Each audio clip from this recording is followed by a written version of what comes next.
when you find that balance of what's happening, because a band like you guys, you're very on the pulse, which to me like that. I mean, that's very inspiring. I wanted the same thing. For TikTok, you have to pay attention to trends because the attention spans are really low. Mm-hmm. Yes. And you have to be on top of what's going on. Otherwise, you're going to fade into obscurity.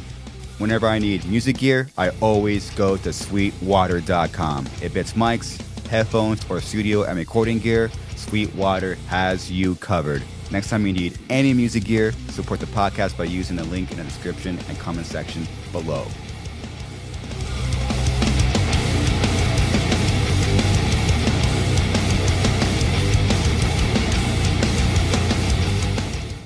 Hello to the internet. Yeehaw. We are here. What up? Hey. Where's that from? What's up, internet? Oh, every Any YouTube video YouTuber, ever? Yeah. No, but it originated from like somebody. It was like a what's up, internet? Equals 3? Oh, yeah, what's going Ray on, William forum? Johnson? Remember when you say forum? Forum. Hey, Oh, forum, man. what's going on? Oh, yeah. Are we dating ourselves now? Yeah. Oh, it happens, and then it keeps happening the older you get. That's fair. We're just talking about we've been in band for 20 years. Like you just hear the number, you're like, oh wow, that does not feel that way. Yeah. At all. Just time passes by, right? Time's just flying, passing, and luckily the older we get, it gets more fun. Yeah. Yeah, definitely. Yeah. I get to hang out with you guys. I'm with Carcosa. Hell yeah. Holy moly. Whole band. We're with Suicide Silence. Yeah. No. We're here with Chris. Yeah, with Chris, No. baby. No, we're I am- happy to be here. Thanks for having us. Yeah, Anytime. thank you. I was telling Andrew how it's just crazy how you could have you're having like a IG DM and then now you're in person. Yeah. Yeah. Well, how do you think, again, I was saying, how do you think I feel? I've been listening to you guys since I was 14, 13, over half my life ago, and it's Yeah. he DM'd me and wants us to talk to him. That's fucking crazy. Yeah, we can get this part out of the way now if you Yeah. want. But it's Just just I think for no, everyone, it's just no. playing 7-string guitars Yes, and everything yes. was because of your band. So Yes. Whoa. I know you said it was from Korn, but for us, For us, me, it's you because of guys. you It's guys. true. so, It's true. Whoa. yeah. Picked up my first 7-string Schecter Omen. Yep. Yeah. Financed it with the help of my parents Yeah. from a music store Dude. to learn to play Wake Up. Yeah. Banger. I heard on No Pity for a Coward first, and I was like, first when I heard it, I was like, this is way too much. There's no way I could ever like this music. It's way too intense. And then when you listen to it again and again, I'm like, okay, actually, this is pretty fucking sick. Yeah, you Yeah. become addicted to it. And then you look at the guitar tab, and I'm like, what the fuck is drop A? That's a tuning you can do, and then it's it's a 7-string. All right, well, I guess I'm playing 7-strings now. yeah. And that was So thanks for that. yeah. And now we tune low, and it's all your fault. Thank all you because we wouldn't be here without bands like you refreshing the genre. So there's this whole second wave, and I had a conversation with you, Johnny. I think we were in Atlanta. Yep. I was like, I really love what you guys are doing. It's just a fresh, something new to the genre. That directly affects us. Oh yeah. The way you guys handle the YouTube stuff. I'm fascinated with that. So I thank you guys for even I didn't even think about this, but for pursuing music. Because without bands coming up, the deathcore scene will. It's in the name. We'll fucking die. Yeah, for sure. So No pun intended. no pun intended. But without you guys, we ain't shit, man. So thank you guys. Yeah, of course. It's man. all a big family thing now. We've talked about this when we were on tour as well, and with Eddie. But the vibes in the deathcore scene now are so much better than Yeah. they used to be. Right? Yeah. It feels more of a loving group of people that all want to support the other bands and glow everybody else up, and it was great too, touring with you on Chaos, just because you treated us so well, where it could have been the older bands that have been around for a while are fuck you, or don't care about the younger bands, but y'all were entirely the opposite of that, and it was Thanks. fucking awesome. Yeah. So, Yeah, well, I think I speak for all of us too.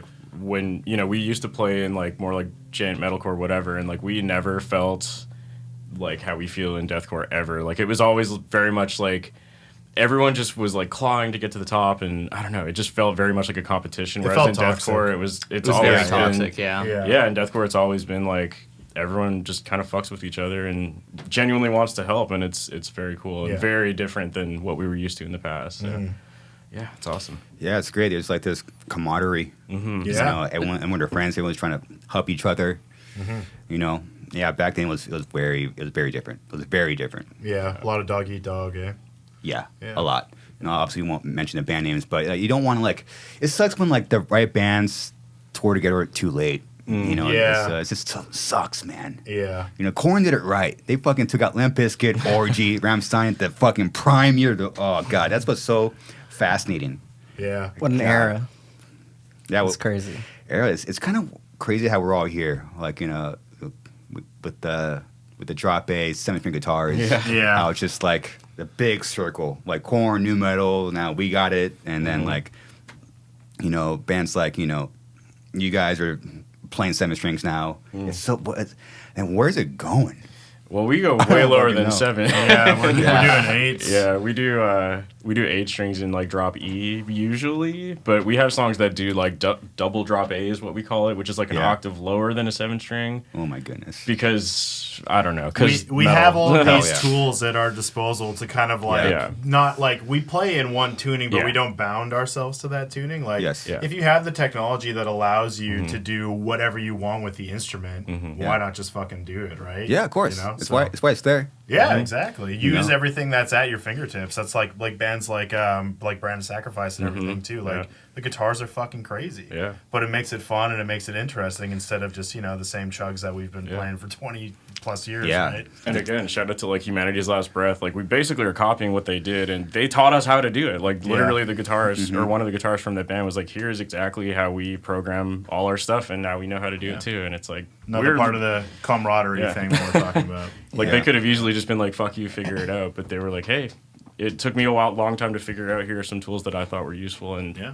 enjoy. And so I was like, wow, love you that did shit. not have to do that. Thank you so much. That's what keeps the genre alive too. It's like an ecosystem. Definitely. Yeah. Exactly. Yeah, we're all. If the more you help each other, the more you know, shit will get bigger. Yes. You Yeah. know. Well, I mean, we're seeing that. Like Lorna Shore. Whoever would have thought? Yeah. It's insane seeing a band that heavy, that big. Yeah. So Yeah. Yeah. I hope it keeps going. Yeah. Me too. For You know? real. Yeah. I hope they don't end up like us, you know, just fucking. It's so fascinating. Once like shit starts coming in, it's just hard to stay focused. Yeah. It's really hard, Yeah. you know. But yeah, I mean, I have high hopes.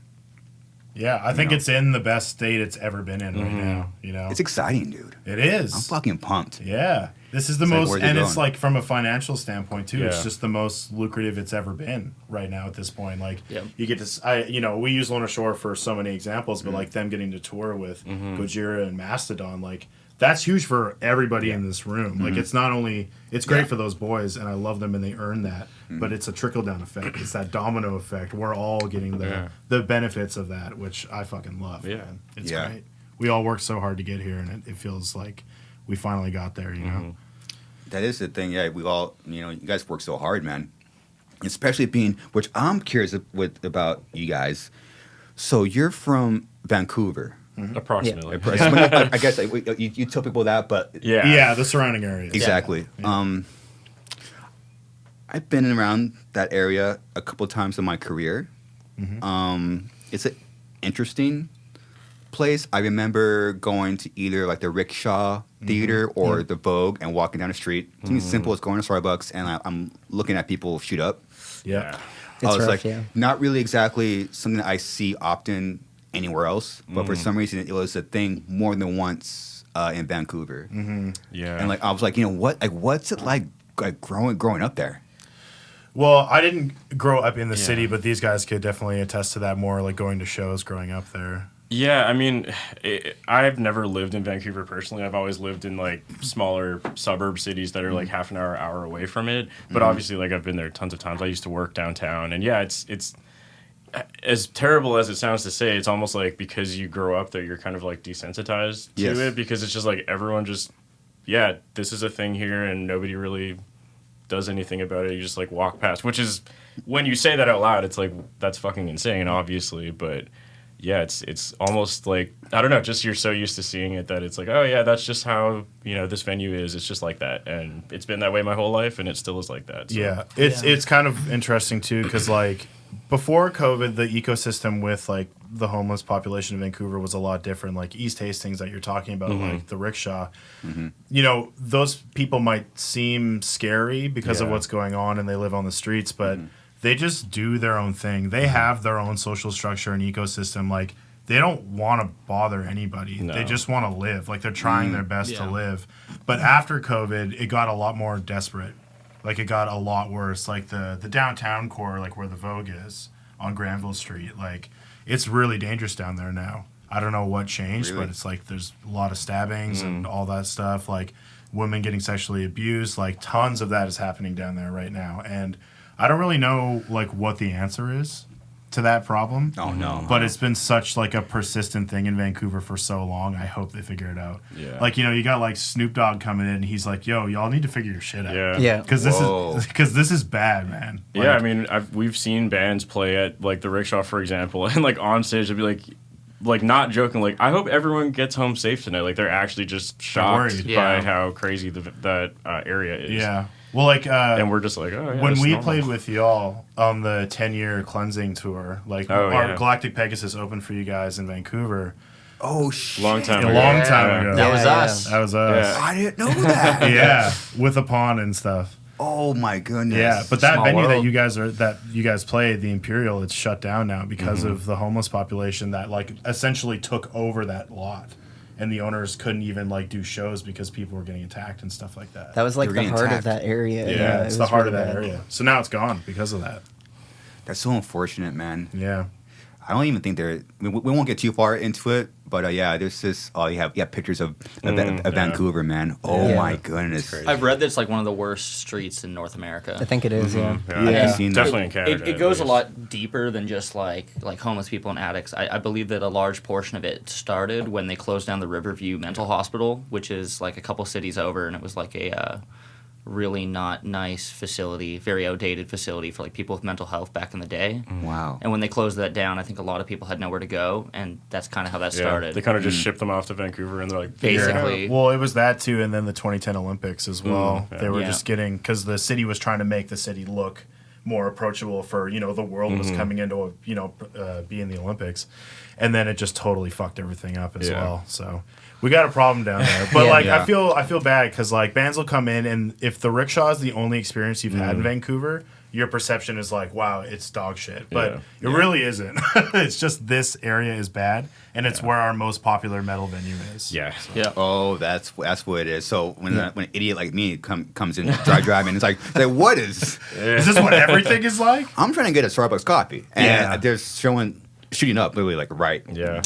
It's crazy. That's the crazy thing is you can go like 5 minutes away from there and none of that. Literally 5 minutes. Well, and Not then you're in the even, like- 1%. Like, you're in like almost the richest area of Vancouver, which is the dichotomy. Yeah. You walk down the street and then you're, It's even like that in other cities besides Vancouver. Like the city where I grew up, like my parents' area is really nice. And then if you walk like 10 minutes the other way, it's like one of the sketchiest bus stops in the whole city. Yeah. And it's like right there, but you would never know it if you came to this certain neighborhood. It's very weird. Yeah. I don't think people think about that when they think about Canadian cities either. They just think that we're all just like, Putin's and shit. Fuck yeah, bud. Yeah. Yeah, there is like this.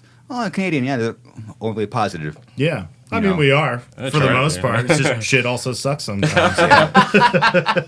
Why do you have the worst border? I'm talking to you. The border? Oh, man. What's with the border? I don't know, man. What- It's crazy. You go to one of the most like pleasant places on the planet, essentially, and then they just don't want you. They don't want us when we're going back into They our give own us country. shit, too, Like, it's man. insane. Yeah. But for us, it's hard to cross to the States, too, to be fair, at least in my opinion. Or I've in always my had experience, I've always had personally. more trouble going back. Going back, the Canadian side is a lot more strict, and like, I don't know if that's necessarily a problem. It's an inconvenience when you just want to cross the border. Yeah. But if they're being strict, for safety of the country, I guess that's fine, Well, right? yeah. I guess in my case, it's more like, what do you do for a living? YouTuber? They're like, what the fuck are you talking Oh my about? God. They have a really This Going guy's back. smuggling drugs. they have a really Red hard time. flag. with They that. right just there. don't know what to do. They're like, how do you, how you can make money off that? Like, whatever. And then I'm kind of stuck explaining this whole thing. Over and over again. It's a whole. And then they're like, please go to secondary. Yep. Yeah. And then I'm just like, please let me through. Yeah, I don't know. They're really strict, though. It's definitely a pain in the ass. But the other thing for us, like coming into your country to even play shows, we have to spend a fuck ton of money on visas. Like we can't tour without having a P2 visa. Yeah. Are you serious? Yeah. Yeah. What's that? It's literally like it's a working visa. So how the process works for Canadian bands is you have to join your province's musicians association, and then you have to go through that whole rigmarole and like be a confirmed member, and then that's when you can actually apply for a P2.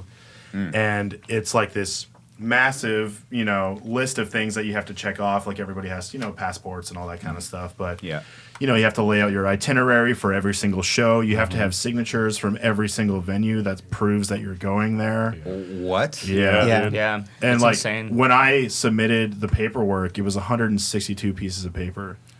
And shout out to Johnny for doing all of it. Yeah. It was a lot. Like it was like a huge envelope like this that I had to ship with not only it was the cost of the visa and then the cost for it and it like separately for everybody else. So it's an investment for Canadian bands to tour in the A market, which the US is. Yeah. But you have to submit it. If you submit it 60 days before, you pay the normal fee, but if you submit it 30 days before you leave, it goes up to like $3,000.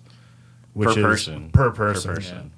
So it's like before we even leave the country, we've already spent like $10K. Yeah. I can see the math like going off in Chris's head right now. Dude, that is. I never knew that. And Yeah. they can also just say no for Yeah, any yeah. reason. Like you don't get the money back. No. You don't get it back. So- Yeah. What? And this is at the point of you've already confirmed the tour. Yeah. Like, It's like, oh, we're- got the signatures from every venue, and they can just be like, nope. They could be. I don't feel like that. it today. Too bad. Go home. Yeah. No. We got lucky. We're Yeah. good. But for American bands, you just cross the border. Sometimes they ask for like immigration papers, but they usually don't, like ever.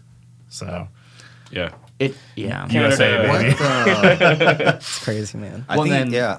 Yeah, well, like from a session, like for a session musician too, it's not like you can just like get a call like we need a drummer tomorrow. If you're like in Canada and like if a metal band in the States needs a drummer or bass just player can't singer, do it, yeah. it's like you'd need months notice, right? So and then you'd have to get the visas and the whole thing. It's just they're gonna be like, oh, that's expensive. We'll just get the We'll guy just down get the road. somebody else. Good Yeah. luck telling the band like, oh, can you guys help pay for my visa? Literally. They're like, no. Yeah, Yeah. so I'm not gonna say like, oh, boohoo us, we have an uphill battle, but it's like It's tough. It's yeah. a pain in the ass. yeah. Well, on the other hand, Canadians are very fortunate because our government has a lot of like grants available for art of all kinds, not just music. But there's a lot of money lot of up for arts grabs. funding. It doesn't even go claimed every year. So Not that we've ever gotten one. not yet. But, well, like bands like Archspire gets a lot of Yeah, grants. yeah, yeah. Devin Yeah. Townsend, like the Canadian government's really helped with that. They can help if you know where to look. But Yeah, they definitely. don't make it easy. Let's They just don't, put it that yeah. way. Well, it looks like you're paying for it. We did it. We're here, Oh my goodness. and it's worth it. So Man, I didn't know that. I think that's very important for everyone like watching, listening to know what you guys go through to get into the United States, just to play some shows. yeah, And money in the metal scene is already scarce. So when you're talking even adding like the added pressure, yeah. It's a huge investment for us to do it, but I mean, we got to do it. This is our A market. Yeah, this is well, where everybody is. It's a big part of why we waited so long and didn't do it in our previous band, because every time, like, we've wanted to tour the States forever. Like, the four of us have been in a band together since, like, 2016 or something. Yeah. Like, a different band, mind you, but regardless. Like, we've had potential opportunities to do it, but every time we broke down all the costs, we're like, how are we going to do this? Like, even just crossing the border, like, fully depletes all the money we have, and then we also need, like, a van, this. So it's just like, we can't do it. Yeah, It's no guarantee you'll make it back. Yeah. So this time, finally we're in a situation where we've worked really hard and saved a lot of money, and now we're here, and we're very happy to be here. yeah. Well, shit. I mean, it's awesome to see you guys actually here. Yeah, Yeah. thank you. Is this your first tour? Yes. Yeah, It's for also Carcosa, it's the first tour. tonight's also our 7th show ever. Yeah, Wow. Yeah. I mean, you guys have really made a name for yourself already. And this is like your first tour in the States, only your 7th show in. How did you guys do that? Internet. Internet. Yeah. Yeah. What's up, Internet? yeah. What's up, internet? It's. I always feel bad saying this, but COVID was a really big time for all of us, like individually and our project, because it allowed us to fully focus on it full time. And like we just like kind of went full pedal to the metal. Like it wasn't obviously, we didn't like create Carcosa in the pandemic. Like the band idea was already created before, But then the pandemic happened, and we were like, shit, okay, now what do we do? Well, we did have we were like, should we even do this? Should we wait till COVID is over? Yeah. But we chose to see it as an opportunity because we're like, well, a lot of bands are not doing shit right now. Yeah. So maybe this is actually a really good time to do this because people are starved for any kind of entertainment because there was like nothing, especially we came out like June 2020. So it was like pretty early into the pandemic. And yeah, there was just like a lack of music or new music, new movies, anything, because nobody could make anything. And we're like, well, we already made all this stuff and it's just sitting here. So maybe we should just say fuck it and do it. And we decided to do that and it paid off. It could have easily failed miserably, but it worked. And we were like, yeah, sick. It could have gone either way. I will never discredit the hard work that we put into the project, but a part of it's luck too. Just right eyes were in the right place at the right time. And then we kind of just went from there. Yeah, I mean, I think we definitely put a lot of thought into it, but yeah, obviously there's some degree of luck, but yeah, like it's just, I don't think any of us thought it would be as big as it was, and we're obviously very, very thankful to that, or of that rather, and yeah, I don't know, just glad we decided on that, and who knows what would have happened if we didn't, right? Yeah, exactly. It's so refreshing to hear your perspective on COVID because there's, I mean, a lot of artists and bands, everyone had different mindsets. And depending on your mindset, kind of determine what the outcome was. Yeah, for sure. It's kind of nuts, man. And they have like a fresh perspective and not be so attached to like the old way of thinking. It's really cool. Mm-hmm. I think you had two choices during COVID. You could either be proactive or you could be reactive. Mm-hmm. And it's like we chose being proactive because it's all we wanted to do. And like this is like our time to like take a shot at doing this full time. Yeah. Because like when are we going to get this opportunity again, right? Not saying COVID was an opportunity, but shit happens, right? You're taking advantage of a shitty situation, or you're reactive and you're stuck in a loop. And a lot of people were, a lot of musicians were, and I feel for them because like not everybody can just turn the switch and be like, all right, I'm motivated now. Especially when you're sitting in your house every single day, not doing shit, right? And I think it's definitely important to mention that obviously we're coming from the perspective where pretty much all of us like already knew how to produce our own content. So like in my case, like I'm a full-time YouTuber, so I'm like, oh well, I can do the exact same thing but for a band, and everyone can here. Yeah. So we were coming from that perspective where we like already knew how to do all this stuff. I think for people that were mostly like full-time touring people who had never recorded themselves or made a video, like I can totally understand how in their position they're like, where the fuck do I even begin? Like a video? What's that? Like a DAW? How do I record my guitar? Like what's a DI, right? Then fair enough. Like why would you know that? Like we were in a sense lucky. I mean, I don't know if it's luck because like we've worked on it for so long. It's experience. It's just experience that we. It just so happened that the things we knew how to do came in handy at a good time, I guess. Yeah. And yeah, I totally understand why some people were overwhelmed and just like I don't know where to even begin. But yeah, for us it worked out, and yeah. Yeah, because Andrew, you were involved with, you've been full-time YouTube for, I mean, a decade, essentially. Not full-time, but I've been doing YouTube for a long time. Yeah, so I call it full-time because I went on your page, and I was just doing this. Yeah. There's a lot of shit, for sure. I was like, okay, this is what you call commitment. Yes. And to me, that's fucking sick, dude. Oh, thank you. And how was that transition from going to YouTube to what you guys eventually did with Carcosa? Was that like, you kind of took what you learned, and then let's just apply it to, music or a band? Yeah, pretty much. It definitely wasn't all like from me only or something like that. Like all of us had a lot of good ideas, and like we took a lot of inspiration from bands like Spiritbox and Brand of Sacrifice, especially. But yeah, like I know we self-recorded like everything up until we've always self-recorded everything still. Where so anyways, like all the experience of stuff that we knew how to do with our YouTubes or my YouTube or whatever, like all came in handy because I was like, well, I know how to record, I know how to make videos.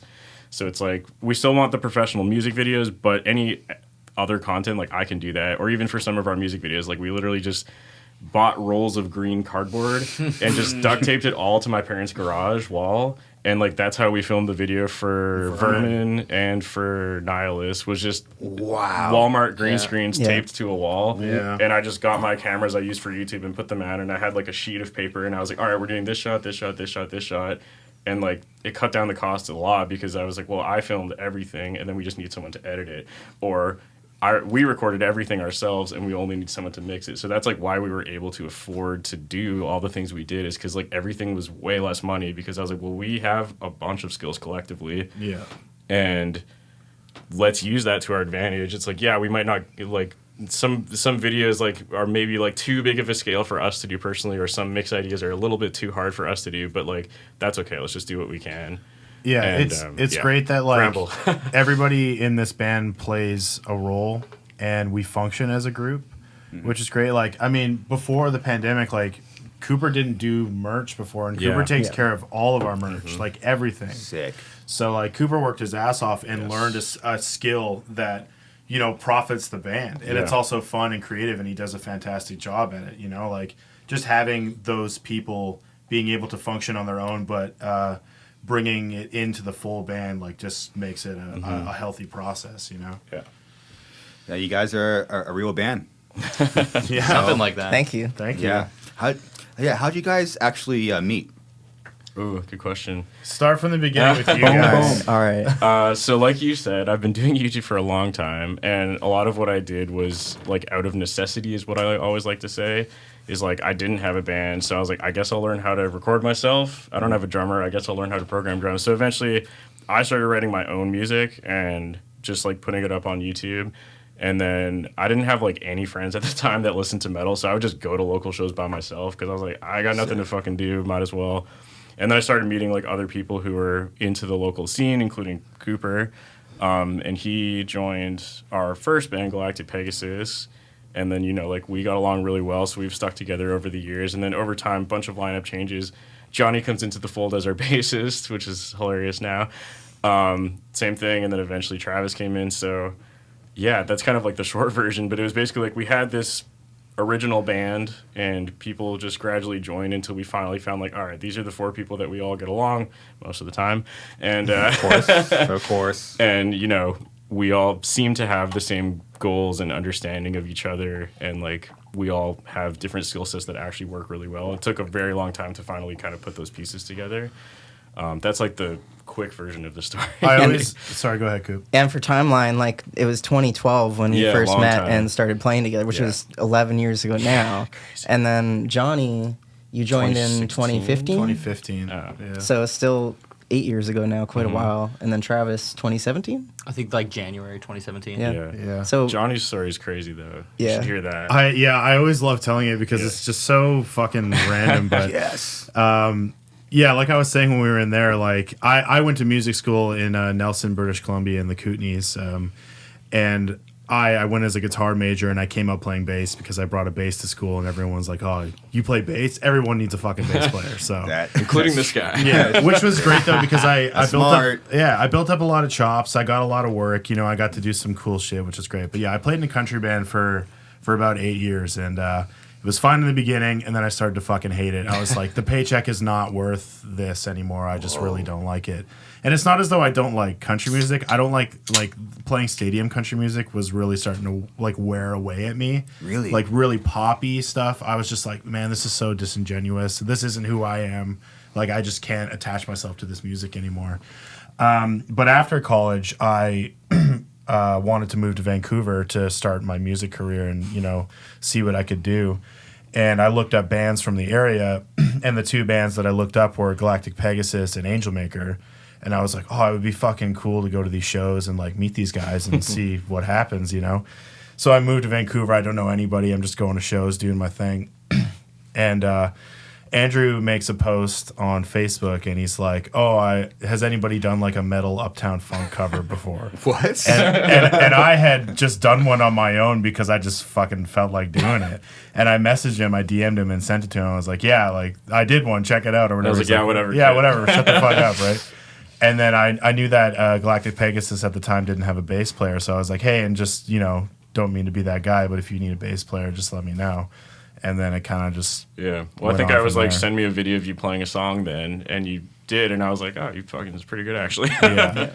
And then the rest was history after that. Just kept grinding away, played bass for a long time until I switched to vocals, and here we are. Yeah, and you're also an Angel Maker. And I'm an Angel Maker, so just literally joined the 2 bands. Well, you know, more or less the 2 bands that you wanted to. Yeah. Crazy. Yeah, it's pretty crazy. I'm pretty sure That's awesome. the show we did with Suicide Silence as GP was the last show we ever did as a 5-piece. Oh, yeah. As a 5-piece. And that was right before Johnny switched to doing vocals. Yeah, that was the last show he ever played bass with us. Yep.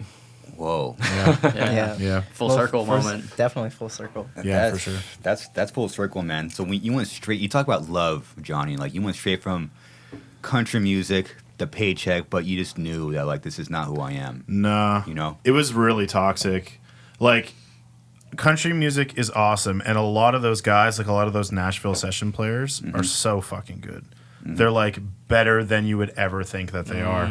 But like, I just couldn't do it anymore. I just like was selling my soul. It felt like it was almost the definition of selling out, but like not in like the fun way where you're like changing your sound and maybe doing like something else. It was like, this doesn't feel right to me. I want to play breakdowns. the love for breakdowns. You Oh know? my goodness! But I also love that you went from what is a way more accessible genre of country and you'd switch to deathcore, and now you're doing way better than you were. I kind of which is kind of surpassing like it. surprising in a way to a lot of people, I'm sure. But that kind of like proves my point though, is like do what you actually want to do. Like you're gonna struggle for a bit for sure. Like the road for everybody in this band has never, and like yourself, like it's never been smooth. No, it's always gonna be like this. But when you get to that point where you're like, fuck, we're doing a Garza's podcast. Yeah. You know what I mean? It's just like it's the fucking shit. Yeah, man. It's great. It makes all that bullshit that you went through like worth it entirely. Like if you would have told us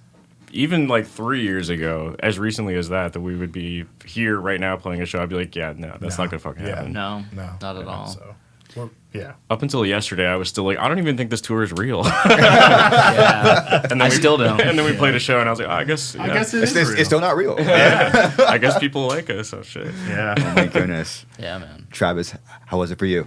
Joining the band? Yeah. I think my story is like not super unique, but I think it's like important for people to hear, not mine in particular, but just like how it happened, because I get a lot of questions like, how do you join a band? Like, how do you meet people? Yeah. So for me, I was at, I think it was an August Burns Red show at the Vogue in Vancouver, and just randomly in line, I like met this dude, and for whatever fucking reason, we added each other on Facebook, and like 3 years later, I'd never talked to this guy since, but added him on Facebook. 3 years later, Andrew had made a post on Facebook saying, like, hey, anybody in Vancouver know any drummers, pretty much. And this guy I met at the show years ago tagged me in that post. And, like, I think about it pretty often because I feel like that was a pretty big, like, point for my life to turn. Because, I mean, like, who knows where I'd be had I never met these guys. Yeah. But like for people asking how do you get in a band and how do you get involved, like just going to shows and meeting people, like you really cannot stress that enough, because that's literally what it was for me. We did drum auditions for the band, and this is no shade to any of those drummers that tried out. We appreciate you doing that, but like we were doing it, and like some of the guys that were coming in just like either didn't practice or whatever, and we were starting to be like, oh fuck, we're never gonna find somebody, like this is gonna suck. And then this kid comes in, and he's how he just old crashes through the door, so knocks over everything. When I messaged Baena about this whole thing, like in Canada, especially in Vancouver, the majority of the venues are like they're not all ages, so they're 19 plus. And I was 18 at the time of messaging him, and I'm like, okay, but next month I'm gonna be 19. Like I'll be able to play the shows. He's like, okay, like Jesus. He's a little baby. He was a baby when he came in. I don't know about this guy. Yeah. So we were like, oh, this kid, like, what's he gonna do? You know? And then he comes bashing into the jam room, like drops his vape, like, whoa, what's up, guys? Yeah, just a fucking psychopath. Like, I could see it in their face. I was like, I'm not getting this fucking gig, man. But then we're like, oh, like what song do you want to start with? And he's like, well, I already learned the whole they were EP, like, can you learn 2 so. or 3? And I was like, I just learned all of them. Yeah. That's what you gotta do. Yeah. I didn't even, I was just like, Over-prepared. I was just bored. I was like, oh, fuck, I might as well learn the rest of these. And And then he played did. them like perfectly right away, like better than any drummer we had already played with. So we're like, well, what the, okay, I guess we're done now. Decision was made pretty quick after that. So And it's also, it's worth mentioning at that point, like, so my dad's a drummer, and he's played drums since he was a kid, and I've played drums since I was 2. So when I joined the band, I would have been just turning 19. I've like known I want to play drums my whole life, but at that point, like I just recently graduated high school. I was working at a fucking call center for a pizza company. Yeah. And I remember like going to work like every day being like, how am I not in a fucking band yet? Like, you know, like at that point I'd like done like the 10,000 hours, and I was like, I don't know how to do anything. I've just sat in a room and played drums. And yeah, joining the band, like that opportunity and everything just kind of lining up. And like I feel super fortunate because how many people get to join their very first band, and you know, like 5-6 years later, here we are touring, and I've never had to change projects. Like never had a problem with anybody in the band. Like I feel like we technically changed projects, but but you know what I mean. Like it's the same people. Yeah, sure. Like I feel like that's a really really rare case for everybody, for all the stars just kind of align like that. Definitely. So. Yeah, I mean, it took a lot longer than I would have expected. I mean, even now, like, I just turned 25, and I feel like going on my first tour at 25, I'm like, oh, these people. How do you think I feel? Fair enough. But even then, you guys had done, like, small little things as GP. I mean, like, for me, it's still kind of crazy that it's all panned out, but I guess just being patient is the moral of the story, and things will pan out the way they need to. So, yeah. Hell yeah. That's great. And on top of that, you were a really sick drummer. I thank my dad for that one. Yeah. Shout out, Dad. Shout out, Dad. Yeah. Yeah, just real quick, like, you know, you're. I was watching some of your drum videos. I'm like, damn, he's clean. Thank you. Style. I appreciate that. But you know when to get nasty. Yeah. You know, it's like when you get like nasty, I'm like, okay, there we go. You're going to see him tonight. He goes fucking animal style. Yeah. He has like a big old 30-second drum solo. He does, yeah. I take advantage of that 30 seconds. Yeah. It's definitely like a... Yeah, I don't know if this is like a great thing to have like the opening band with a 30-second drum solo. Well, it's like it's not like just drums. It's like over top of like an outro. It's a flex moment. It's a flex moment. Sure. No, it's sick. Yeah. Just Thank you, man. I appreciate the love. Yeah. No, if you're a sick drummer, have a fucking drum solo, man. Why not? We all and we had this conversation a lot. There's something about drummers. It's just more visually pleasing when you see like a drummer just going wild, dude. Yeah. Cymbal companies hate them. Yeah. Yeah, I don't know. I grew up really like obsessed over guys like Travis Barker and Joey Jordison. Oh yeah. I hated going to a show, especially like with deathcore or metal of any kind. You're listening to some of the most fucking angry music your eardrums could possibly receive, and the guy up there looks like he's standing in the fucking line at the bank. And to a degree, like, okay, when I'm listening to Meshuggah, that guy's got to be concentrated. I'm not too worried, but I like to like at least find somewhere in the middle where I can still play the parts, but I'll sacrifice some fucking cleanliness to have a good time and put on a show. That's great. You know, like I love that. Yeah. It just feels more genuine to me to be up there and acting pissed when we're playing pissed off music. Like, what are people going to remember? That you played it perfectly, 100%. Or that it's like, oh, that guy kicked his kick drum over at the end of the set for some reason? Like, I don't know. You guys know all about that. Exactly. Yeah. Of course. So, it's funny. Like your brain will just record these memories, and it's just the ones that you wouldn't expect. Oh yeah, you remember when that drummer fucking slammed. Exactly. Yeah. And you don't remember the one that's kind of just sat there. He played album perfect. Yeah. Cool. Yeah, I don't know. Yeah. But that's what it felt like watching you guys every night too. Is like you're out there fucking having a blast. Everybody in the band was, and it was just like not only did it sound crushing, but visually it was super entertaining. Not a lot of bands can say they have both. Some bands sound super sick, but they're vibing on stage, not doing a lot. Or they go fucking crazy, and then the sound is kind of sacrificed because there's guitar spins and people doing backflips. Of course. But like, if you can Sounds have entertaining as fuck. yeah, which is super entertaining. But if you can have both of those things, For sure. Yeah. you're golden. There's a middle ground, definitely. Yeah, for sure.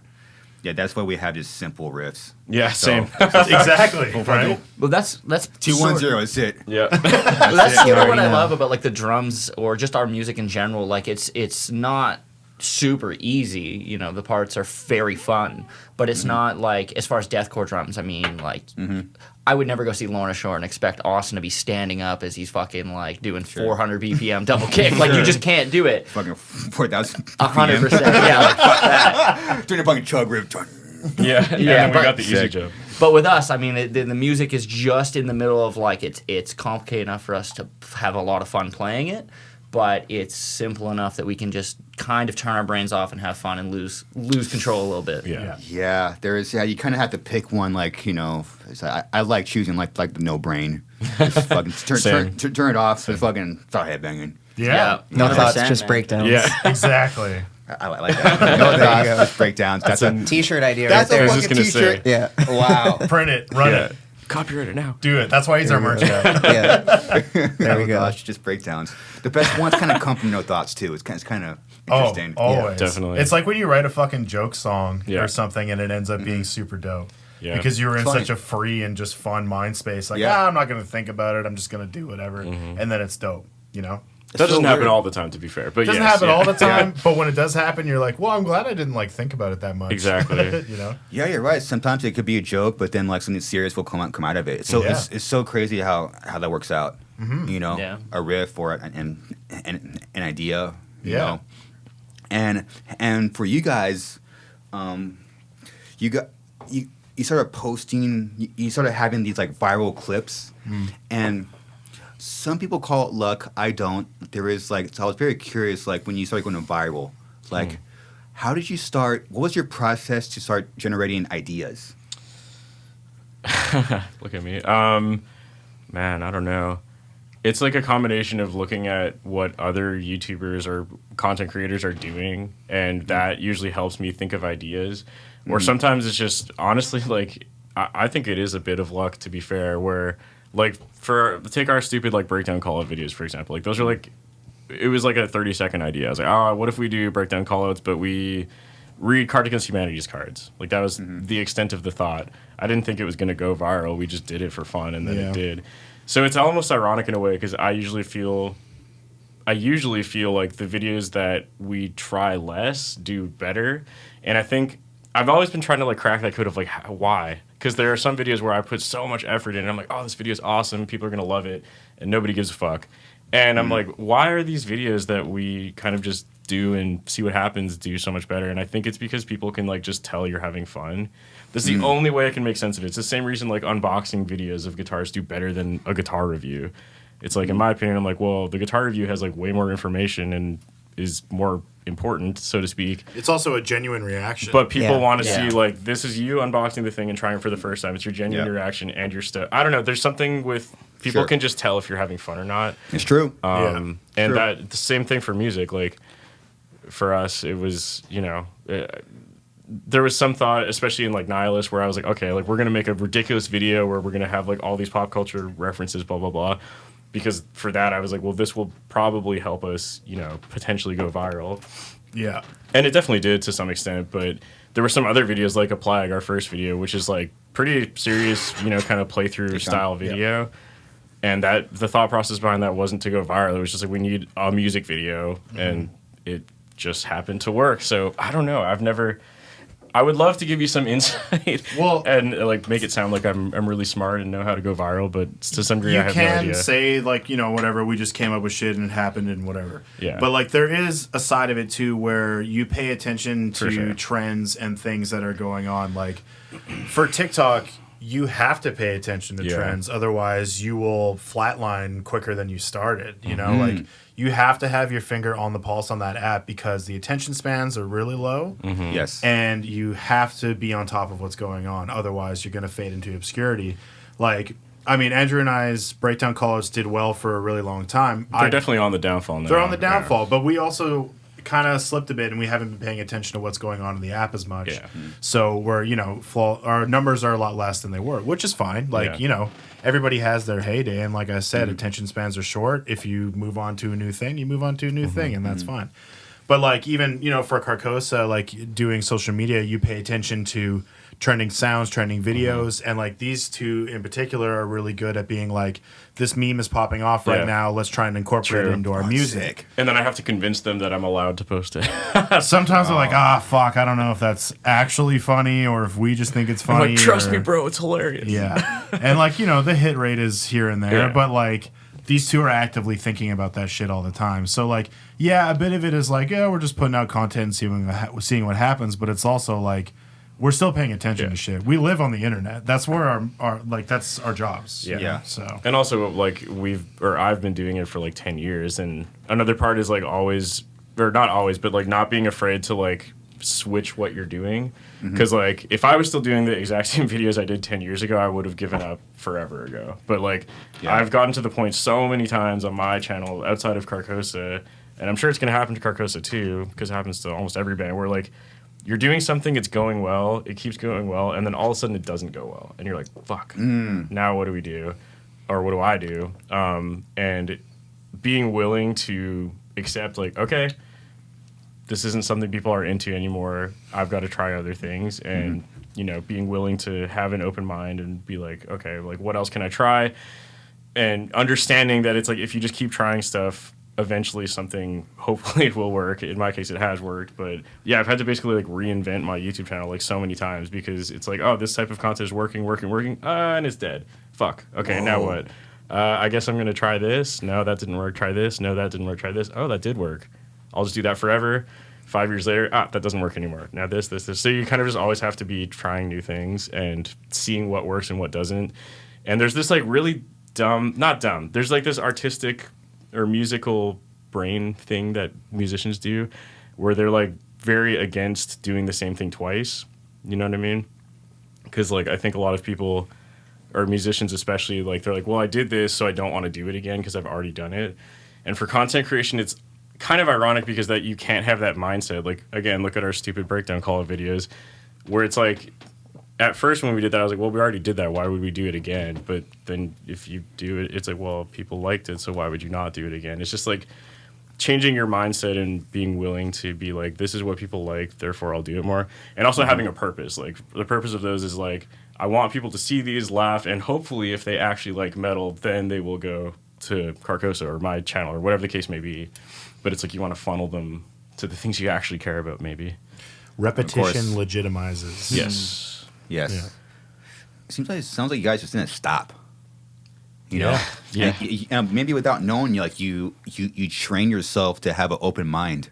Mm-hmm. Yeah. That's so important. Well, very, very important. Why, well, it's like why, even just in life in general, why live life with blinders? Yeah. Exactly. When there's so much shit to see, there's so many things to experience, like life, love, food, fucking clothes, anything. Like, open your mind and you're going to have a lot better time. Yeah. Like, if you're living life like this, you're seeing one thing forever, but you go like this, and it's like, holy shit. Well, and it's also why it's nice being in a band, because we all like different things. Like, it comes out in our music as well, where it's like you listen to way different music than I do, to some degree. Same with you. Every single person in this band listens to different music. And different when music. you put all those things together, it's important. It makes something new. Yeah. Well, and like, why not take a chance on songwriting as well? Mm-hmm. You get fucking bored eventually. You get in a cycle, and you're like, maybe I do want to do clean vocals on a song. Mm-hmm. It's great. Like, why not? And I also think, like, in terms of that, deathcore is different now too, and you can get away with a lot more shit. It's not as pigeonholey as it used to be. Yeah, it's not as like, you do this and you are a deathcore band. Roar. If you do anything else, you are no longer that. You're a metalcore now if you have a clean chorus, right? Or whatever the fuck. Yeah. But like, I just think like being open to even fielding those ideas and incorporating other genres or whatever into your music, or even like Cooper can attest to this, but like in terms of merch style, and like instead of just doing the traditional like scary logo with blood and guts, like why don't we focus more on doing streetwear like Korn, like that kind of stuff, and going in that direction and trying to branch our brand out to a more broad audience as opposed to like really centering in on the niche. Why not just like, let's spread this shit out. I do love Korn. There you go. But it's important, it's like this thing that we were saying about adapting and self-awareness and knowing when to try new things and knowing when some things aren't working, and it's like being self-critical is really important in being in a band, because it's easy for you to maybe like fixate on this one thing that you did well and then like just think that everything that you're going to do after that will do well. But it's really important to be able to be self-critical for sure. Yeah. That's Like, so you don't want to important. become a one-hit wonder, right? Yeah. Yeah, true. You guys are so like ahead of the game. We, there's a couple guys in my band are just so like overcritical. They won't self-criticize. Right. And when you're around that, it sucks, dude. Right. So just to hear you guys talk about like that in that way, like have like the open mind and be able to try shit out and have like be so critical. It's so important, man, and that's a big mistake that we made in our career. So it's very refreshing to hear that. We learned that as well. Yeah. And when in our previous band, we thought, we shouldn't change names, and we wanted to stick with that, and we felt very comfortable with it. Yeah. But it reached a point where we were like, you know what, it's a big risk, but the reward for that will be much bigger than the potential of just sticking around for this. Sure. Yeah. Well, on the flip side of that too, I think everybody also struggles with being too self-critical. I know, like everybody in this band, we've all had our own issues that we make out to be way worse than what we think they are. true, You know, yeah. Of course. Well, the band's like, over. The band, oh my God, we're gonna break up tomorrow. Yeah. well, it's like going back to like my Instagram videos. I could show you every single one and tell you 55 mistakes Oh, where sure. a year or two ago Yeah. I would have never Sure. posted that video. But I think a lot of people have, at least in this band, we've all gotten very good at finding the line of being content, but getting to a point where we're still happy with the product. Yeah. Yeah, for real. Yeah, he's got a fucking post. You gotta post. You got it, Honestly, man. dude, Gotta commitment and post. frequency, just like consistency. Yeah. Yeah. That's all it is. That's kind of what I was saying about the musician brain, though. It's like the musician in you wants to be like, I want this to be the best quality, highest thing, everything's perfect, blah, blah, blah, blah. And I get that, but it's like, the way that I finally was able to make this all work and become a full-time YouTuber was like separating, like, this is music, Carcosa, and this is my content, and the strategies behind both are not the same. The way I treat them is not the same. Like, Carcosa is like, yeah, this is like our music, which is as perfect as possible, written by all of us, and like this is like the final product. We've worked on this for months and months and months. This is what I want you to see. And my YouTube channel is like, sometimes those videos are done in like 2 hours, and I'm like, yeah, I'll see what happens. And Yeah. it's like a different mindset for both pieces of the puzzle, I guess you could say. Yeah, and like a lot of people reach out and ask questions like how do I become a content creator, or like how do we get to the level that you guys are at, or whatever. Do it for 10 years. And it's like you just gotta post, man. Like, and you can't.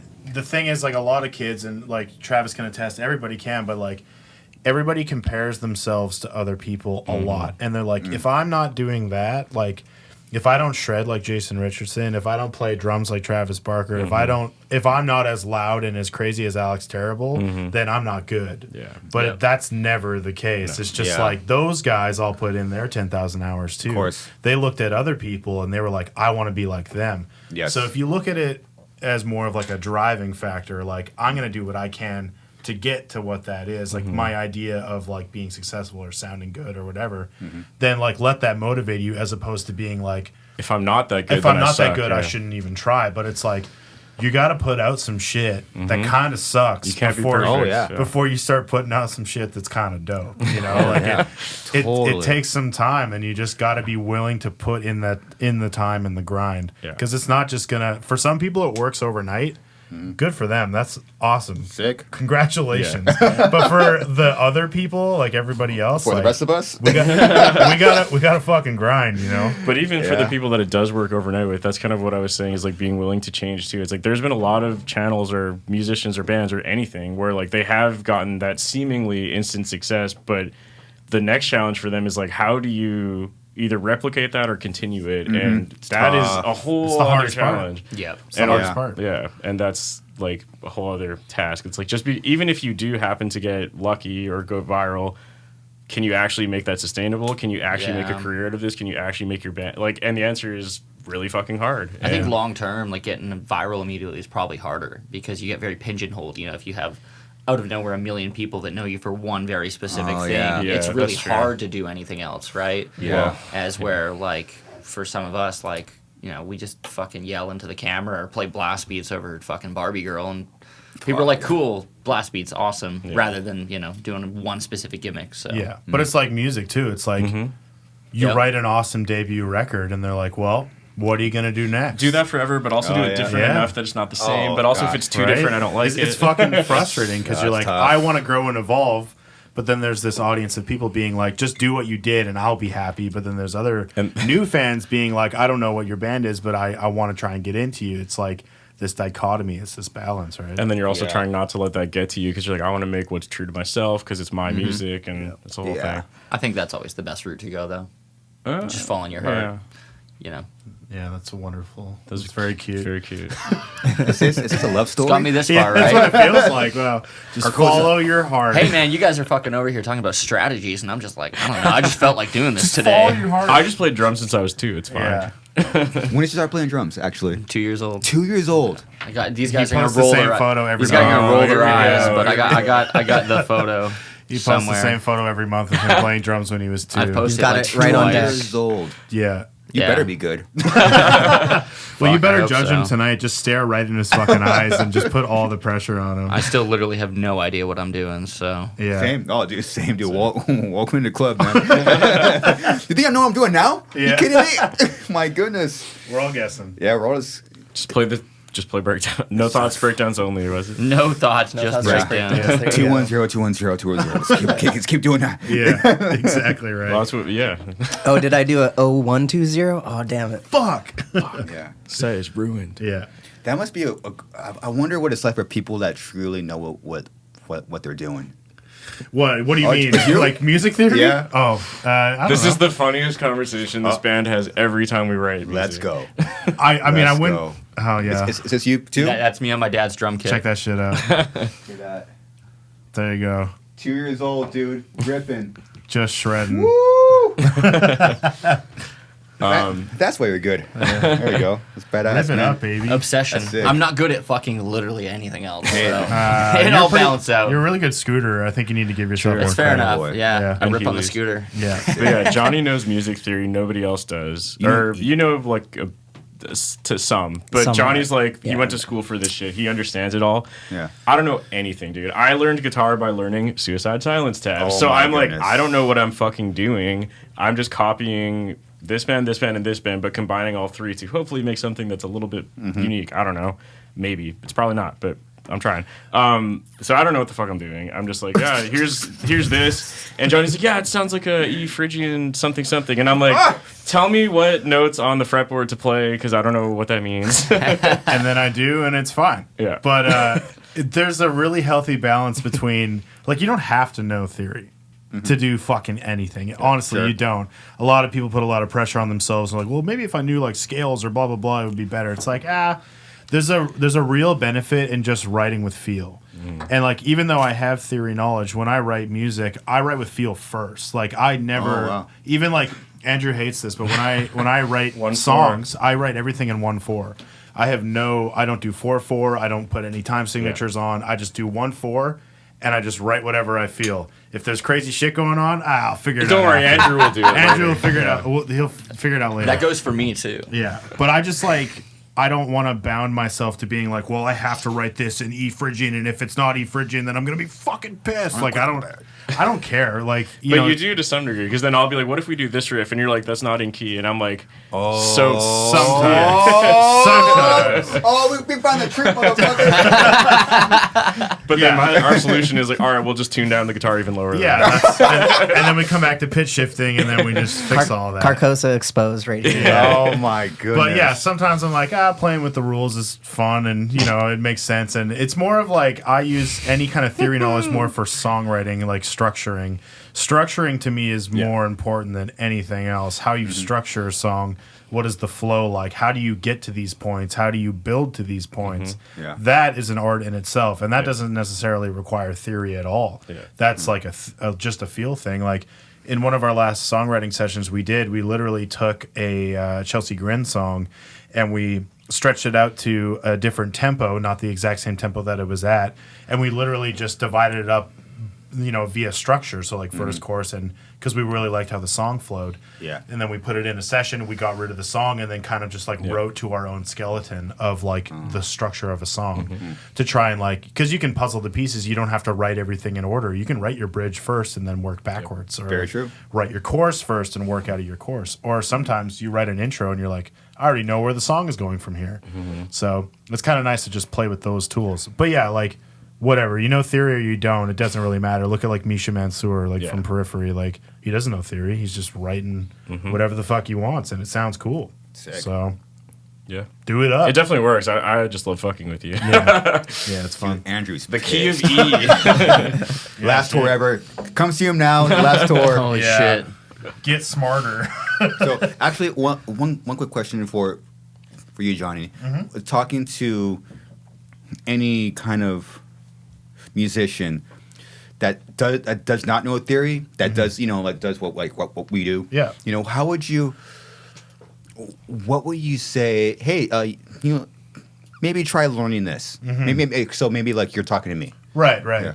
Well, the way that I would apply it to people that want to actively learn theory is it's the thing that I think turns a lot of people away from like getting into it is it feels very methodical and it feels like school. And you're like, I don't want to just like basically learn music math. Like this isn't exciting. This isn't fun. I'm just like learning about numbers and letters and I don't actually know what they mean. So my recommendation to people that want to get into it is find a way to apply it to something that interests you. So like if there's a song that you really like and you're like, I want to know why this song feels this way, you can literally figure out what mode they used in that song and be like, oh, like these are the notes that they're using to create this feeling.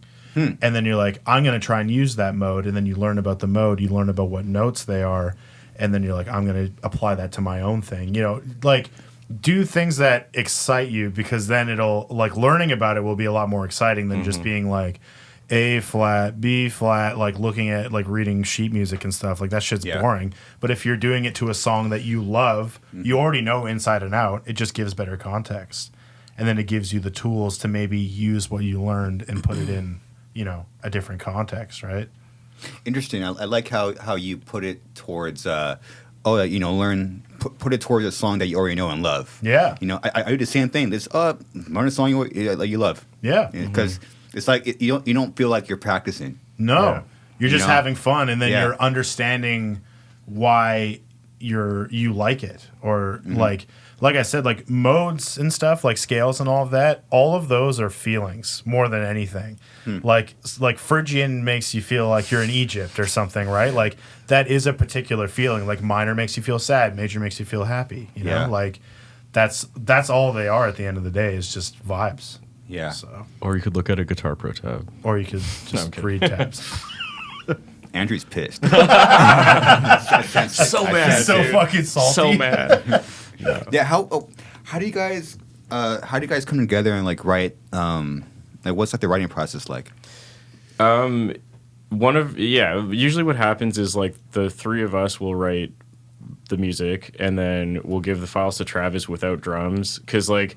We're all used to writing our own songs individually, so like when you write a song, you write drums as well. Yeah. But like that's not really fair for Travis because we give him a demo and it's like, well, these are the drums, and then he tries to change it, and we're like, well, no. I'm in a fucking band with 3 guitar players that have programmed drums their whole life, so it can be kind of difficult. But yeah, so pretty much like the three of us will get together. Recently, what we've done is we'll take like I don't know, like a 3-day period of time and be like, everyone come to my house, and we'll just stay here for 3 days and write as much as possible.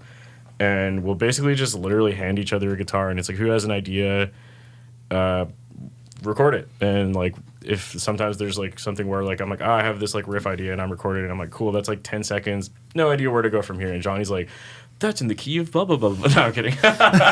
And Johnny's like, cool, yeah, that sounds dope. What if we do this underneath? Or like, oh, that's a really good part for, I don't know, that could be a chorus later, so let's move that to the side for now. And what if we had this for the intro? Cooper will take it and be like, oh, that's sick, but what if this lead was over top of it? Blah blah blah blah blah. So it's kind of just the three of us pretty much just like trading around a guitar, sitting there and recording and writing like very loose drums to it, and then eventually when we decide we're happy with the structure of the song, we give a drumless version to Travis, and Johnny will take the instrumental and record the first and last take of vocals basically for the demo. And yeah, when I record vocals for a song, usually like every Carcosa song you've heard that has vocals, that's the first time I recorded them, and that's the last take. Like, nice. I don't write things and then go back and redo them. Sometimes that might be a problem, but like I'm very much like I'm going with my gut. Like if this is the first thing I do and that's just like what I'm feeling, I'm like, that's what it is. I'm not changing it. That's just my vocal process anyways. But like, yeah, we're 3 very different songwriters, and I think that works out really well. Like I said, I focus a lot on structure more than anything. It could be simple caveman fucking riffs, but like if the whole song is just that, like it's boring. I want dynamics. Like I want to build to something. I want to create emotion. Yeah. And Cooper brings in such a unique thing that not a lot of bands have, is like Cooper loves film scores. He can talk about it more, but like he brings in all of the post effects that really fills out the sonic landscape of what Carcosa is. Like once Cooper is done doing what he does, it's a totally different song, and that's it. It can definitely feel quite a bit different. You're right. And in a good way, I mean. Of course. Yeah. It's just like kind of vibes, going back to that, right? You have a song that's in a certain key, And it's like you might have melodies, you might have guitar riffs that all work within that key, but I feel like it adds just another layer. It's not like it wouldn't be good on its own, but to add another layer of you add effects or like extra, maybe like background, like hints of melodies. And I'll do like a thing that's common in hip hop as well as sampling. So I'll use like a sampling software and pitch shift like movie trailer hits or like swells or like all these random sound effects and make them all work within key. And even if you listen to the song without the drums and the guitars, it still kind of works on like a melodic level where you can actually hear there's a rhythm and there's a structure there with the melodies that are underneath. Mm-hmm. Cooper's nickname in our group chat is Hans Zimmer. Hans Zimmer. Because he's essentially the film scorer of our band. Yeah. Which is great. Yeah. So, but he also writes like riffs as well. Yeah. Don't get us wrong, but yeah, definitely like, yeah, it's crazy as fuck. Because sometimes we'll give a demo to Cooper and we'll get it back like a month later and be like, oh, fuck! I never would have. Yeah, I never. This is what the song actually should sound like. There's a 45-second long orchestral outro to this song. Oh, yeah, Interesting. shit, that's new. Why is the song 5 minutes long? But yeah, like moving forward in our writing process, like I feel bad because Travis is a fantastic drummer and we want to actually utilize his talents and abilities. And like, you know, I want to shout out our producer that we worked with for almost all of our stuff, Ty Kingston. He produced all of our music at a dummy low rate, which is fucking insane because he's so talented. Mm-hmm. But he also did a lot of drum programming that made the drums feel a lot more alive and real, which I think was a good thing for us because it wasn't like very stereotypical deathcore drums where they're like to a grid perfect, like crazy, clicky kick and stuff. Like it felt natural for being programmed drums. But moving forward, like we want to get Travis in the studio and actually record a drummer. Like we just haven't had the budget for it until now. Shit's expensive. It's expensive. So. Yeah. Well, it's like going back to how we record and write everything ourselves other than mixing. So like the only reason we can afford to do all the things we've done is because we record ourselves, and unfortunately we just don't know how to record drums. Yeah. So. Well, and at the same time, like I've sat down with them and like for certain songs, we've sat down and gone through every note of a whole song, and I'll just like tell them like, okay, no, move this here, do that, do this. Yeah. I'll just like sit on a table and try and figure out drum fills. But then when it comes time to actually us sitting down in a practice room and playing the songs, it changes immediately because as soon as I'm behind a drum kit and I'm like feeling things rather than sitting at a desk just trying to think of what the drum part is. Because again, I have no idea what I'm fucking doing. Yeah. It always changes. But for the most recent song that we're releasing, this time, they sent me an instrumental track, and I just like filmed a video with like 2 microphones, like kick and an overhead, and sent it to Johnny, and he went through and like every note that I played, like reprogrammed it into the song. Oh wow! Yeah. So that works. And if we can't afford to do like live drums, then that'll work and work just fine. But live drums would be sick. Yeah. Definitely. I want to ask about your writing process. I know you're asking us questions, but I want to ask you as well. We're interviewing you now. I know my name's on there, but this is your shit. I know, but I'm also curious, and this is what Johnny I want to ask you. podcast. What is like the recent writing process been like for you? It's the same. Yeah. Same since the cleansing, since the demos. We get in we actually write our music in the same garage. Wow. Oh, crazy. That's crazy. Fucking awesome. We're just live. We're just fucking playing shit for 10 minutes, and then hopefully a rip hits, and then you'll kind of build around it. Yeah. I cannot imagine writing that way. Yeah, like, it's such two different worlds, man, like entirely. But it comes across in the music because it's so raw. And it feels so fucking real. You know?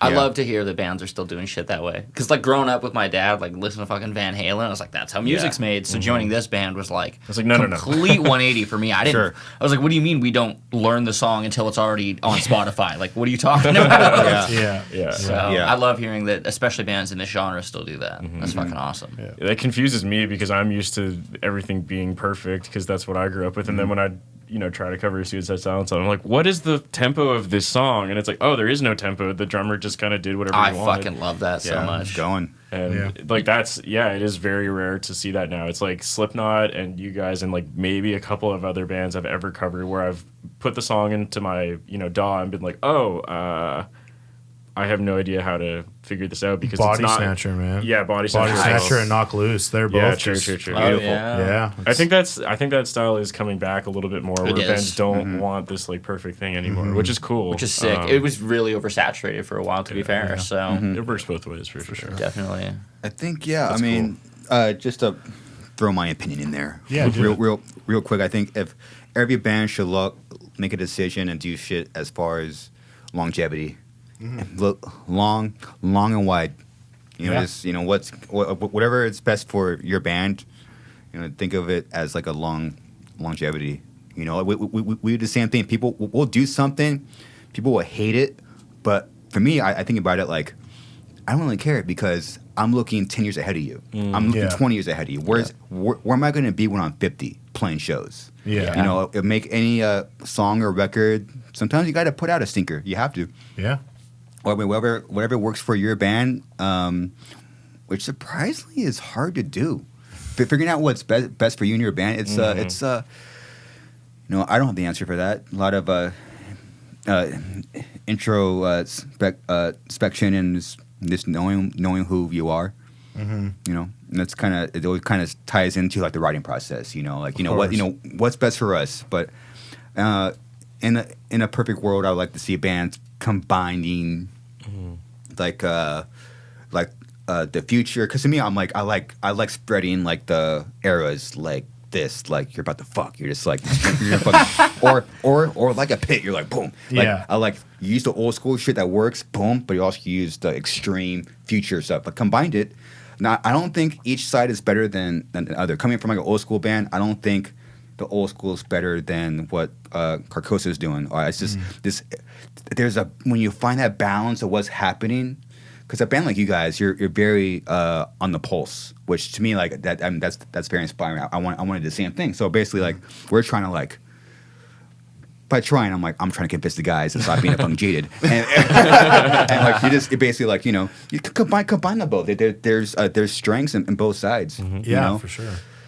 There's a million different ways to get to the same result. Dude. Oh yeah. I mean, and there's no right way. It's confusing. Yeah. Just give me a formula. Come on. No formulas. There's no formula. No formula. Only hard work. Yeah. There's no Guitar Pro tab for that, Baena. Fuck. Oh no. Holy shit. Do we open up a beef box or what? A philosophical question. No. Yes. Yeah, there's no Guitar Pro tab that'll save you from life. No Guitar Pro tabs, just breakdowns. Yeah.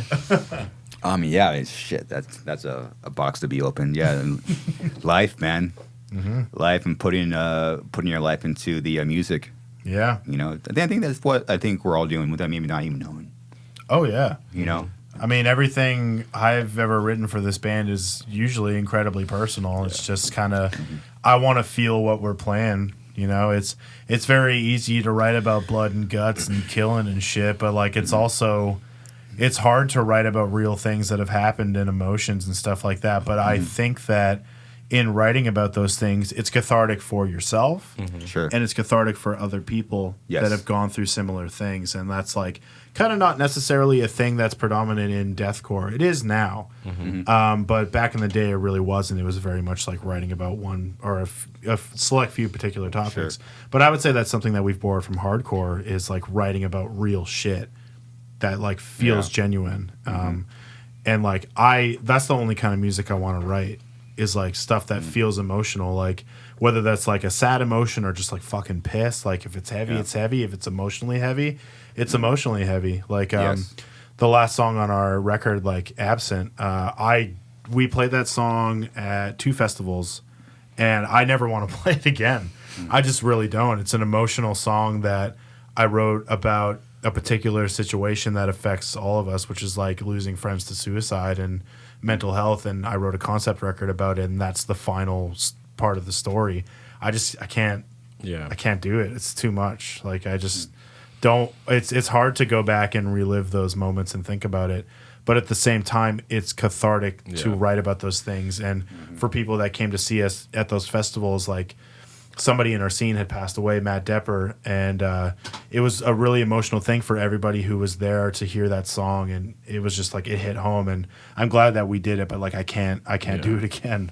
Like it's just too much. But I'll always write music that's from an emotional place because I need to feel it. I can't do anything else, you know. Unless it's about Star Wars. Unless it's about Star Wars. I saw you like smiling. I was like the I know whole what he's time I gonna was like, say. this motherfucker. Yeah, I did write a song about Star Wars. You'll but, hear it like, tonight. It's the first song we're gonna play. Yeah, but like that's like a one-off song. But I like to think about a concept. Everything else is very serious. It is. And Kill Bill. And Kill Bill. And Kill Bill. Yeah, that's true. So that's like your daddy. Yeah. Yeah, Exactly. Yeah, it's like we can't play the song ever again. The No, only I fucking don't reason think we any of us played it wanna is because play we didn't that. have enough music for those slots. It's true. Yeah. They offered that slot to us the year before, and at that point, we only had the EP out. And we're like, Yeah. we got like fucking 18 You have minutes to of play a music. We headline, can't yeah. headline. Like, Yeah. so then Yeah. a year later, we had a few more songs out, but I mean, it was like a 50-minute slot, and I think we played like 43. We played every song we ever wrote. Every Every single song we song. ever had, and it was Yeah. still only like 43 minutes. So. Yeah. And we're like, well, Johnny, just talk for 7 minutes. Yeah. The weather, we Just can't suck stop. it up and play the song that makes you sad, all right? What are you gonna do when it's gonna be in the like requested? What are you gonna do? We do get requested that we played it. Like I remember Ooh, posting. Johnny. No. I don't want to play it either. Just to be clear, but yeah, like we post on our Facebook or whatever. Like, what songs do you want to hear us play? And there are a lot of people that want us to play that song, but like straight up, I'll just post with the band account like we are not playing that song ever again. Oh, now you're adding to the mystery to it. Yeah. Well, now people are going to want to hear it Now more. it's fuel to the fire. Maybe, Exactly. but It's fun. I can suck it up. But No, like, but I think, but to people who like us, their credit, like a lot of people understand why we don't want to play it because they obviously know what it's about. If you read the lyrics, like they get it. So I don't know. It's a tricky one for sure. Well, maybe we'll make a deal with the people. If you can give us a stadium tour, sold out every day, we'll fucking play that song 10 times in a row. oh my Small God. ask. Shooting for the stars. Jesus. Yeah, we'll just like open for Slipknot and then we'll play it. Yeah. No, Slipknot's gonna open for us and we'll play Oh it. my God. Then we'll play that song. Nah. No, I'll fucking book it, dude. What's up? Holy yeah. shit. give me 10%, you fucks. Speaking of Slipknot, is that a signed Paul Gray photo? That was my first time ever meeting somebody that I loved. That was like 2008. So like right before, fuck man. Yeah. Yeah, I keep looking at that. That's incredible. Yeah, I got like a little emotional story about Slipknot around that time. Is I love Slipknot like more. They're like my favorite band ever. Sick. And in 2009, like I think 2009 was the year Paul passed away. Was it 2009, 2010? Around there. Jay, can you look up? It's not like super important, but more or less, I had tickets to the All Hope Is Gone tour, and that was like around peak Slipknot for me in middle school. And I ended up getting the H1N1 swine flu 2 days before the show. No, that's swine. And I had the tickets for like 9 months. My dad had got them for my birthday. And the day before the show, I got sent home from school. So I never got to see Joey or Paul live. Fuck, That would have been the one time. I didn't get to even see Slipknot live again until 2015 when they had Jay on the kit, who's an incredible drummer, of course. But yeah, I totally missed out seeing my heroes. It sucked. Yep. So I saw that and I was like, that's so fucking cool, man. 2010. Paul Gray passed away Oh, yeah. May 24, 2010. I remember exactly. I was 12 years old. Wow. I was at the 12? zoo with my mom when my dad phoned, and he was like, "Yo, tell Travis this just happened." I'm like, Wow. Holy that'll, shit. that'll ruin your trip. Yeah, to the ruined zoo, Yeah. his for trip to sure. the zoo. "Well, fuck the zoo, anyways." Yeah. But yeah, Fair. that made it worse. Yeah, rough times. Yeah, God bless his soul. Yeah, man, we just hear how sick he was. Him and Yeah. Joey both, man. Yeah, you Talk hear about like his riffs, dude. You Yeah. know, Yeah. Arguably, it might be favorite riffer. Literally, I mean, it's just that.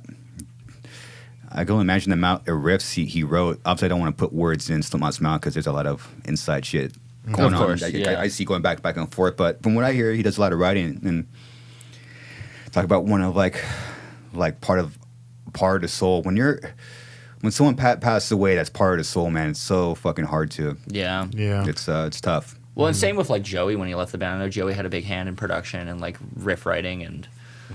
I mean, the new Slipknot is still fucking great, of course. But you can definitely tell it's different. Same with like Avenged Sevenfold when the Rev passed. He wrote a lot of. If you look back at their like hits from the middle era, he wrote all of those songs. So Yeah. it's always interesting. It's really unfortunate, but it's also great that we still have the music to listen to, you know? I'm fully behind that. Yeah, I'd rather the band still exist as long as they want to do it. Of course. Of course. Yeah. You know. Well, I might be biased, but yeah, I like when bands go on. And I guess so. Huh? Yeah. Man, fucking that's such bad luck when it's Paul and Joey. die. Well, that fucking sucks, dude. It's crazy. I often look the Joey thing in particular because it's still like fresh too. Hey, Joe, Jay, when did Joey pass away? July 28th, 2021. Oh, you know the fucking. I believe. 26. 26. 26. Fuck. I'm not a real 5 fan. days. There you go. I fucking. poser. I found out from these guys. I was in the middle of like a busy ass fucking mall. Like, I have so much shit to do today. I'm not gonna get done. Yeah. And I just opened my phone in the middle of the walkway, and I just stopped. And I was like, Yeah. oh my fucking god. I was just not ready for that message. Yeah, it's the worst feeling when that shit happens. Yeah. Well, I mean, like the year that I got the swine flu and I wasn't able to see him, I dressed as Joey for Halloween that year. My mom got a blank mask and did Sharpie and like did the whole thing. Shit, So I don't. They'll never do this fucking video that he's pulling up right here. There's Dude, no the drum video. solo. There's- Let's do it, dude. No, this is the when he plays Eyeless or whatever. Oh, this is I've probably not watched any fucking solo more than this. Fucking crank it, dude.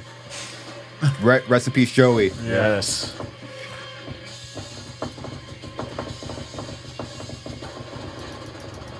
He's drumming along. What a fucking look at that fucking windmill, immaculate. Oh my He's god. windmilling. Oh my goodness. Yeah, man. Slipknot changed fucking everything for me. Yeah. To this day, I mean, even now, they put out a record and there's at least a couple songs. I'm just like, holy shit. And I mean, it's worth mentioning. Jay is like easily fulfilling the drum legacy of that band. That guy's a fucking monster. Jay's already a legend in the making, dude. Yeah, It's crazy. Straight up. Absolutely. If you're a Slipknot, you gotta be one of the top drummers on the planet. You know, Yes. Yeah. Jay's 100%. fucking incredible, dude. Jeez. Fucking sweetheart too, from what I've true. heard. It's true. So Yeah, sweet guy. fucking Yeah. Fucking drums. These guys are like this fucking guys hijacking the podcast. No, I don't talking care. about Even- drums. Well, no, even just Slipknot in general, how much they've influenced our entire Yeah. genre. Everybody. Of course. Like a band like Spite, like they owe a lot of their sound to Slipknot, and it sounds course. fucking awesome. Even Slaughter to course. Prevail, it's the same Yeah, thing. Of course. Same Definitely. thing. I constantly say, I'm like, I don't know if there'll ever be a band that's bigger than Slipknot that's heavier than them. Like, Yeah. it's kind of like they They fill did bring blast beats to the radio. the fucking radio. They did, yeah. And people shit on Volume Insane. 3 all the time, but my I'll fucking shit on them. my personal controversial opinion is that I think overall Volume 3 is way better than Iowa. Oh my. Iowa slaps, I love Volume but 3. Volume 3, as far as like everything considered, Corey doesn't even Sure. swear on the whole album.